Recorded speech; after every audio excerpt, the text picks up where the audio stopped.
Good afternoon, Maureen. Hello, how are you? I'm awesome. Thank you so much for saying yes to being with me today on Michelle's Conversations That Matter. I'm thrilled to have you. I'm so excited to be here. It's quite a privilege to be asked, so thank you. I have known you for a few years now. I have had the privilege of being a part of the Westfield Mental Health Council, which you are a part of, and I have just really enjoyed getting to know you and learning about the work that you're doing. So it made sense when I wanted to talk more about mental health around our children to invite you on to talk, to share with us your wisdom, given your rich experience and background. But before we dive in, we are going to talk about the well-being of our kids during COVID, how we can support them. This is for parents and adults alike who have children in their lives. But before we do, a little bit about my series for people who don't know. I have created Michelle's Conversations That Matter to elevate the conversation about mental health, to educate people, empower people, inspire people, to learn more about mental health so we can remove stigma so people don't suffer in silence. What I do professionally is I work with organizations to bring compassion, empathy, and resilience to the workplace. So that's just a little bit about what I'm up to. But before we dive in, talking about our children and their well-being, Maureen, can you just introduce yourself? Tell us who you are, where you live, what you do. Sure, I'd be glad to. My name is Maureen Mazzarese. I've lived in Westfield for many, many years. Just recently downsized a little bit and live in Scotch Plains, but continue to consider actually Westfield my home. It's where I raised my children. It's where my grown adult children live. I actually came to the position at Westfield High School 33 years ago, quite by accident. I was working in a hospital prior to that, and I was working with high-risk pregnant women, both before and after childbirth, to kind of support them through the extra stress and strain that they experience because of the conditions. And in that, I did a lot of group work and a lot of individual work, and of course, I loved it. And then, quite by chance, the opportunity came to come to Westfield High School to teach. And I did teach for a while, but it didn't take me very long to realize that counseling is where I really needed to get back to. So the district really provided me that opportunity by letting me be the student assistance counselor for the high school. So for about, well over 20 years, that was my role. And I worked with kids in crisis and group and parents. And it was, for me, just it was the greatest responsibility ever given to me, but also the greatest privilege. It was really just a phenomenal opportunity to make a difference and to really appreciate what this community has to offer to us. Awesome. Most especially through their children. Then for the past 10 years, I have been the director of guidance and counseling for the district. So I've had the opportunity to work with and develop counseling services from kindergarten through 12th grade. So that's where I am now. And I fully believe that I was fortunate enough to end up where I belong to be. That's amazing. What a great feeling that is. Yeah. So tell us, what had you gravitate to doing this work? Like, what was it that you had just decided, I want to do this work and I want to help kids and get into this particular area? I think I've listened carefully to your story, and I think that there are some parallels there. I grew up in a family where I think at a very early age I became a caretaker, and that was a role that I took on willingly, but without really realizing what that would mean and how unprepared I was as a child to be that responsible for the feelings and the well-being of other people. But yet I also I thought it was important, and as hard as it was, I enjoyed that. And then I think as I got older, I realized that sometimes in being a caretaker, you forget to take care of yourself. Yes. And that's when I realized the importance of not always being the one giving, but sometimes being the one seeking help, and seeking the opportunity to be listened to and heard, validated. And then it just seemed to me that since those were two things that I knew about myself, that if I was going to do anything like that, I probably should get better at it. And I probably should get the real skills I need to be in the helping profession. And that sent me to school for counseling. And that's where I've been ever since. And it was a good journey. You know, it wasn't always easy, but it was a good one. Amazing. Yeah. So we are a very fortunate town that we have a mental health council, and we sit on this together. What was it about the mental health council that had you say, yes, I want to be a part of this, I want to be involved? And, you know, what has that experience been like for you? It's been wonderful. I think the Mental Health Commission actually was the product of a lot of years of meetings with some of the people who share it, who really are the liaisons to the mayor, and also the growing understanding that the mental health needs of this community of our kids were not existing in isolation. That, you know, mental health is a community concern. It's not just a family concern. Mm-hmm. And so we realized that there was the opportunity to maybe establish a space, a place, a group that could begin to support the community with education, mm-hmm. to make accessible and available opportunities to understand mental health, mm-hmm. to destigmatize mental illness, but also a way to create a mental health awareness in the community that would create a community climate, mm-hmm. that embraced mental health, mental wellness, would not be afraid of mental illness, and to make it everybody's job, not the job of a few. And that was the inspiration, and that's really what we're trying to do. Yeah, we have a cute little logo called Cake. Tell us about Cake. Cake was the idea of our Behavioral Success Committee and Ron Holmes, who is passionate about it. And we tried to come up with a logo that really emphasized what a community needs to really become stigma-free.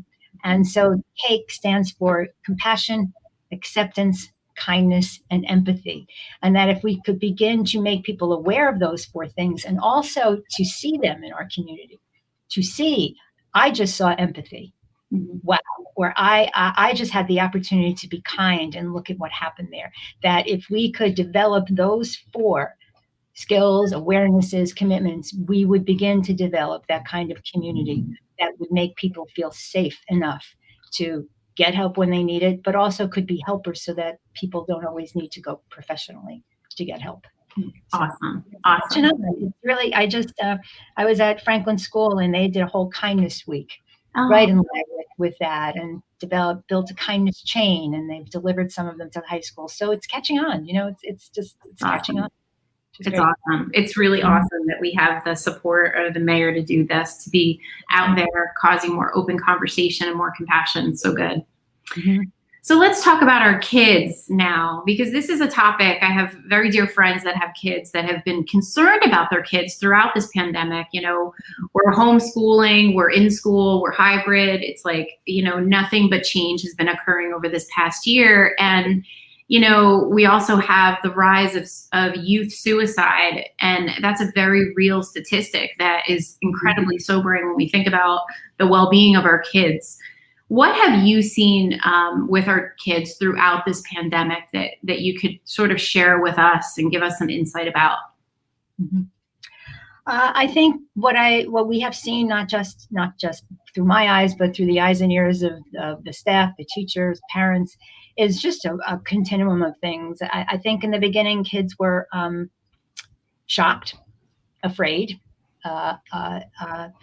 angry. You know, as we look at the older kids, there was just a lot of loss. These are the things I've lost from the experience I worked so hard for. And that's a hard one. I think as the pandemic continued, the issues really became more of loneliness, isolation, alienation, you know, just those kinds of things that are exactly what kids don't like, except for those kids who would prefer to stay home forever, who also concern us. You know, people who are school avoidant will continue to be school avoidant with 1 year worth of practice, which is not great. But I also think that that kids, from the littlest ones to the high school ones, have over the course of the year, many of them really discovered things about themselves that they would never have known before. You know, I've been lucky enough to read through an awful lot of college essays where kids are talking about things they did in COVID that they never would have done before. And some of it is service, and some of it is to learn how to build a bookcase. Others are to, to find ways to socialize that are not ideal, but they're good. So I think that people are finding that out. I also think that families are seeing each other's in ways that they've never seen each other in quite a while, because families have been together 20 hours a day for a very long time. And so I think family strengths got stronger and family challenges got greater. And so I think for some families, there's been, some time to really rethink, reset the bar, to find some of the joys. So I've seen all of it, and I think kids go up and down. Some weeks are good, weeks are not so good. Right. And what I see right now, I see an awful lot of hope. Yeah. I do see a lightening of the spirit. People have said to me, especially with the vaccine, I feel as if getting a vaccine has cleared up this space in my head that is now mine again to do something with. So, but I think what we have also seen is, again, I will say how important it is for communication, because those times when we would see kids maybe more hours a day than their parents, it's the reverse. And so we need the parents to help us see what we can't see, because we're on a screen most of the time. So it's been taxing. I see a lot of fatigue, mental fatigue, emotional fatigue, cognitive fatigue, and just a lot of that.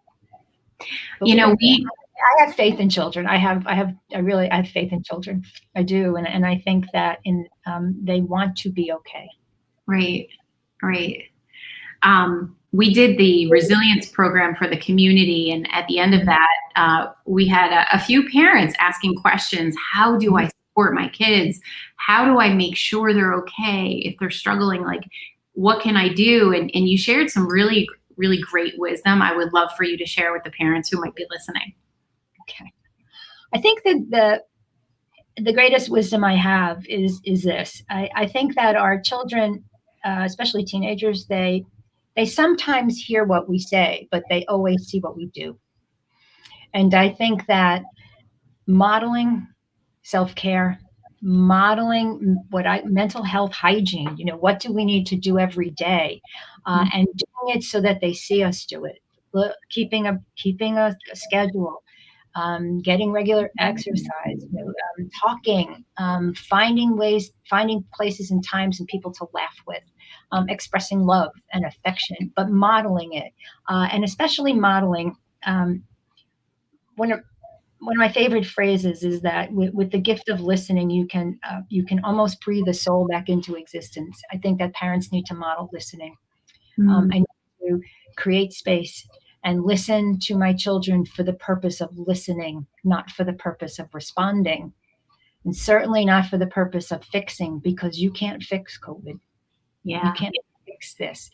So I think, again, modeling good self-care, being your very best listener, educating yourself about signs and symptoms, and giving your kids the best perspective you can in saying to them, not minimizing their experience, but in saying to them, it will not be like this forever. Right. Tomorrow will be a different day.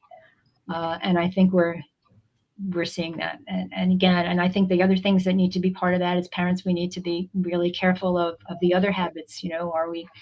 Are we calming ourselves by drinking too much? Are we fighting too much? What are those kinds of things that we're showing our children are the ways we care and manage, and being really mindful of all of that. Yeah, I was just going to say, I love this advice. I think it's so important, but honestly, parents too, they've been just trying to hold it together. Some people have lost jobs. There's a lot of stress in the family. And I totally agree with what you're saying, but what do you say to the parent who's like, I'm just trying to hold it together to keep dinner on the table? Right. And I say to them, I feel your pain. I feel it. And so I think just as we want children to have a support network, I think we want parents to have a support network. And I think reaching out and building your network of support, it may be your family, it may be your neighbor, but other people who you can have that same conversation and listen with. And then, sometimes just lowering the bar. Maybe you don't have to maybe sometimes peanut butter and jelly is good enough for dinner.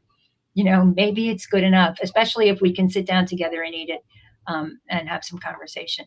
But I think parents also are struggling, and their ability to reach out for support, just either peer support or professional support, is really important. And again, if that's happening in a family, we want to be very respectful of people's privacy. But also, if it is a stress in your family, it's helpful if we know about it, because there may be some ways that we can reduce some of that stress for you. I mean, I can't necessarily find you a job, but I can maybe find some support for your children, financial support for those things that maybe you wish you could do for them right now, but maybe you can't because it's hard. But again, it's the hardest part of COVID was isolation and the sense of being in it alone. And any way that you can find to not feel in it alone is going to be a good thing. Yeah, I mean, before this pandemic, we had a major issue with loneliness, right? And then quarantine happened, and a lot of people are complaining, I feel lonely, I feel isolated. And and it's like Zoom calls are great. I mean, there's something.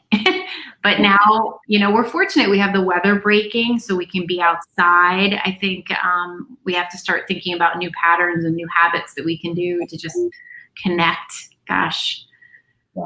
I think a lot of people have found an interesting connection to nature, which is also very supportive. And, I mean, the other day, my little grandson said, "Grandma, do you hear that bird?" And I didn't, but he did, because he's spending a lot of time now taking walks and listening to nature. And I thought, I think even that is because, here we are in spring, and there's color in the world again. There's color in the world. We're not living in the gray of winter. And I think, sometimes the connection doesn't even have to be with people. It can be with nature. It can be with books. It can be in any way, music, any way that connects you to something outside of yourself a little bit. It's helpful. Throughout your career, what has been the most fulfilling aspect of supporting kids and families? That's such a good question, Michelle. I think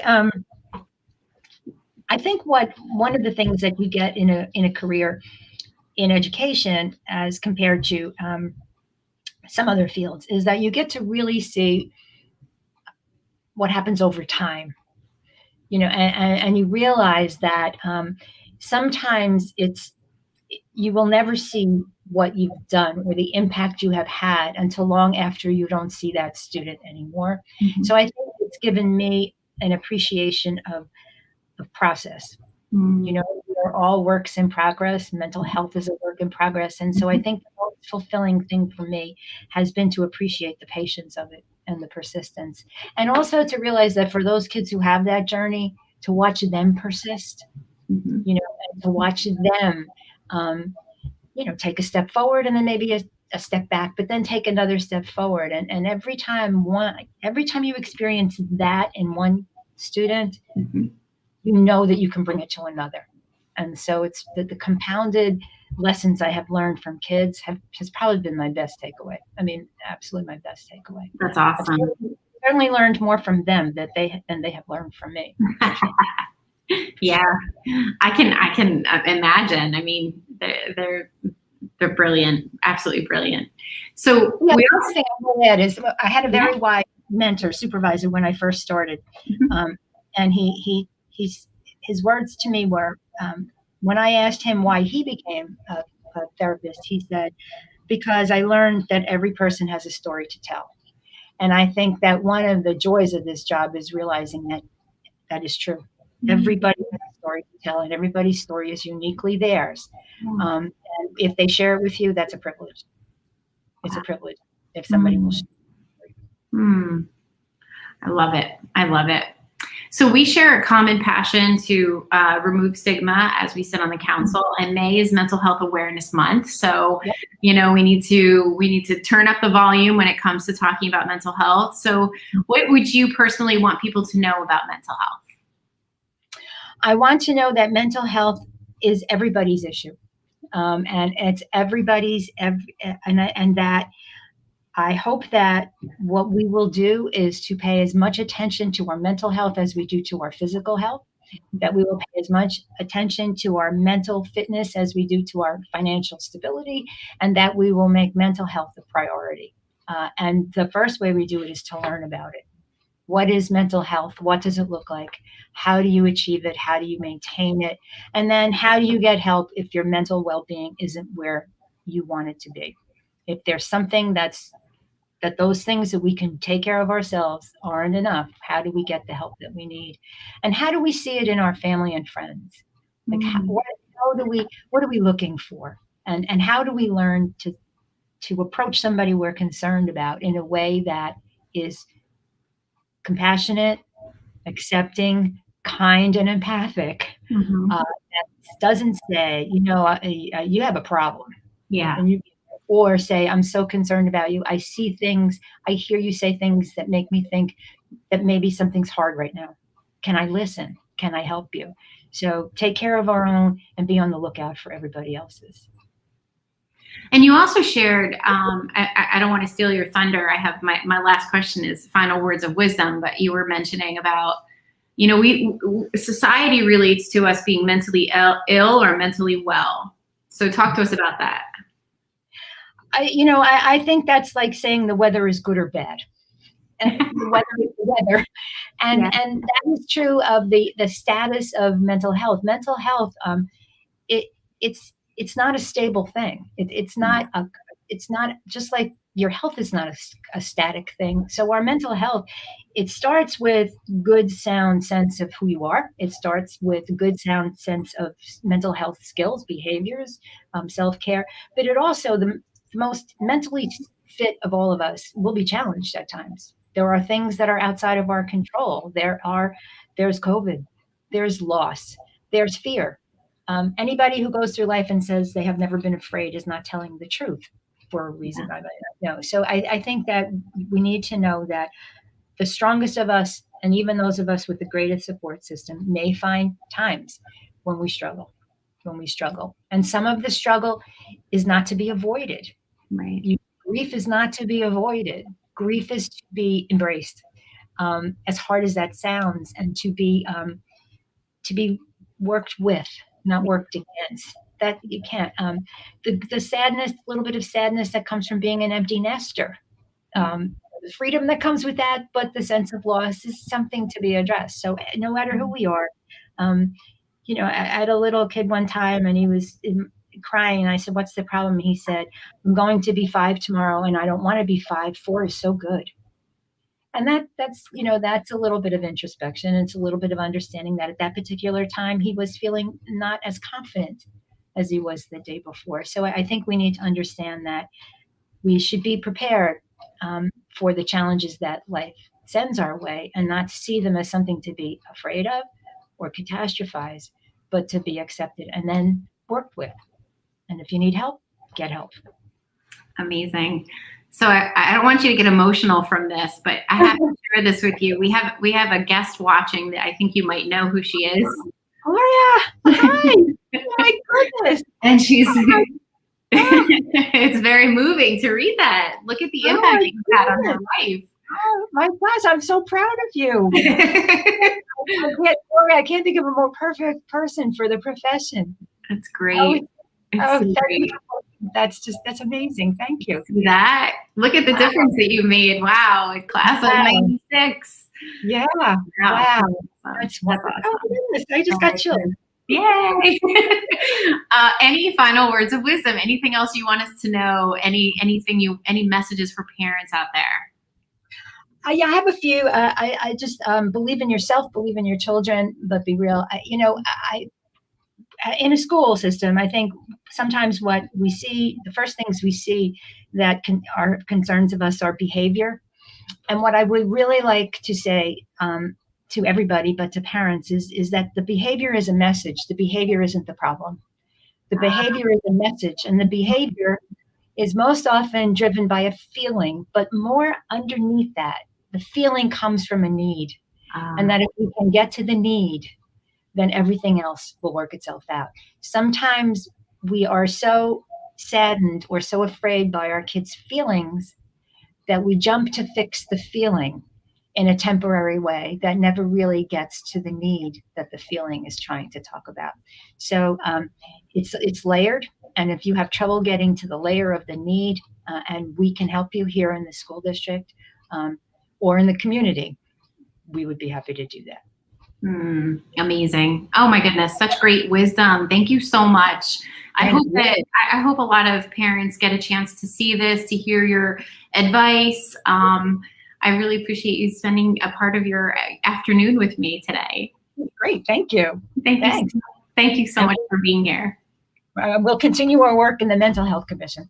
We will, Maureen. Thank you. Thank you. Bye. Bye. Bye, everybody.